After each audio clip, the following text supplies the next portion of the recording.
लंबे समय से ठंडे बस्ते में रहने के बाद अब एक बार फिर से वोडाफोन और बीएसएनएल ने बाजी पलटने का मन बना लिया है। जहां एक समय में मोबाइल फोन नेटवर्क में वोडाफोन की और लैंडलाइन में बीएसएनएल की बादशाहत होती थी, वो जियो और एयरटेल के बाद खत्म होती चली गई। कंपनियां भारी नुकसान में आ गई और एक समय आया जब दोनों ही कंपनियां इस रेस में कहीं पीछे छूटती चली गई। लेकिन मीडिया रिपोर्ट्स के अनुसार अब वोडाफोन आइडिया और सरकारी कंपनी बीएसएनएल ने हाथ मिलाते हुए फिर से वापसी का प्लान तैयार कर लिया है। इस वापसी से किस पर होगा सबसे ज्यादा असर, आइए जानते हैं इस वीडियो में। नमस्कार, मेरा नाम है गुंजन मित्तल और आप देख रहे हैं मनी 9। तो अगर आप भी मौजूदा समय में जियो और एयरटेल की मनमर्जी के चलते बढ़ते रिचार्ज प्लान से परेशान आ चुके हैं, तो हो सकता है कि मार्केट में एक बार फिर से कंपटीशन बढ़ने की वजह से इस मनमर्जी पर लगाम लग सके, क्योंकि जल्द ही भारतीय टेलीकॉम मार्केट में एक बड़ा चेंज देखने को मिल सकता है। दरअसल अब समय आ गया है जब वोडाफोन आइडिया और बीएसएनएल ने एक साथ मिलकर फिर से बाजार में वापसी का रोड मैप तैयार कर लिया है। आपको बता दें कि ये दोनों कंपनियां जो पिछले कुछ समय से संघर्ष कर रही थी, अब एक साथ मिलकर काम करेंगी। ये कंपनी अपने मोबाइल टावर, बिछी हुई फाइबर केबल और सबसे महत्वपूर्ण अपना स्पेक्ट्रम एक दूसरे के साथ शेयर करेंगी। सबसे पहले इस पार्टनरशिप के बारे में जान लेते हैं। रिपोर्ट के अनुसार इस समझौते के तहत दोनों कंपनियां अपनी संपत्तियां एक दूसरे के साथ साझा करने के लिए तैयार हो गई हैं, जिसमें टावर शेयरिंग यानी वोडाफोन अब उन ग्रामीण इलाकों में बीएसएनएल के टावर का इस्तेमाल कर सकेगी जहां उनका अपना नेटवर्क नहीं है। वहीं बीएसएनएल शहरों में वोडाफोन आइडिया के टावर का फायदा उठा पाएगा। दूसरा है फाइबर नेटवर्क, डेटा जो तेजी से भेजने के लिए जमीन के नीचे फाइबर केबल बिछी होती है, उसे दोनों कंपनियां एक दूसरे के साथ शेयर करेंगी। इससे नेटवर्क कंजेशन कम होगा।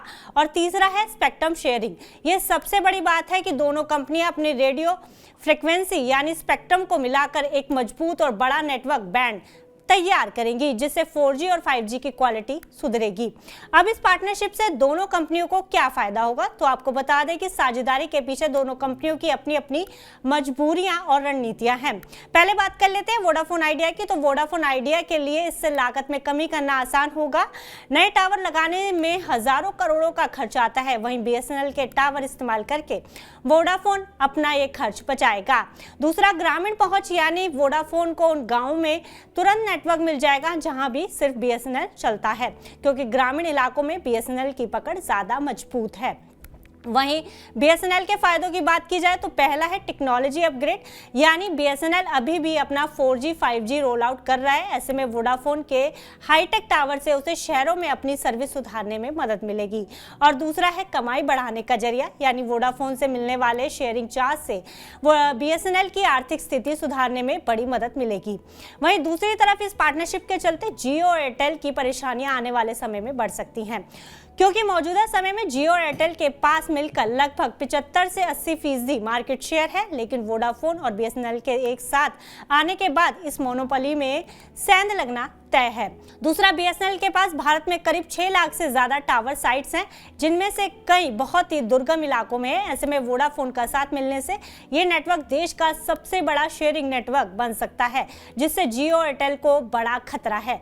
लेकिन इस एंट्री से यूजर्स को सीधे तौर पर फायदा होने वाला है, क्योंकि अगर आप वोडाफोन यूजर हैं और किसी गांव में जाते हैं जहां सिग्नल नहीं आता, तो अब बीएसएनएल के टावर की मदद से आपकी कॉल नहीं कटेगी। दूसरा, स्पेक्ट्रम शेयरिंग का सीधा मतलब है ज्यादा बैंडविड्थ। इससे वीडियो बफरिंग कम होगी और डाउनलोड स्पीड भी बढ़ेगी।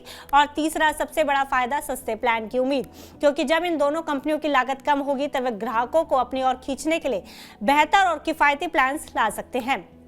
दूसरी सबसे बड़ी बात, इस पार्टनरशिप को सरकार का पूरा समर्थन है, क्योंकि सरकार की सबसे बड़ी प्राथमिकता है कि देश में कम से कम 3 मजबूत प्राइवेट प्लेयर और 1 सरकारी प्लेयर बना रहे, ताकि हेल्दी कंपटीशन हो। और साथ ही वोडाफोन में सरकार की बड़ी हिस्सेदारी है और बीएसएनएल पूरी तरह सरकारी है, इसलिए पार्टनरशिप घर की बात जैसी है।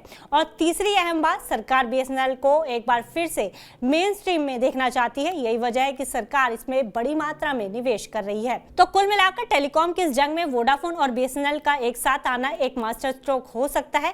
ये न केवल इन दोनों कंपनियों को डूबने से बचाएगा, बल्कि ग्राहकों को भी एक बेहतर ऑप्शन देगा। लेकिन देखना ये होगा कि जियो और एयरटेल इस नई चुनौती का सामना कैसे करते हैं। फिलहाल इस खबर में इतना ही। आप बिजनेस से जुड़ी अन्य खबरों के लिए देखते रहिए मनी 9।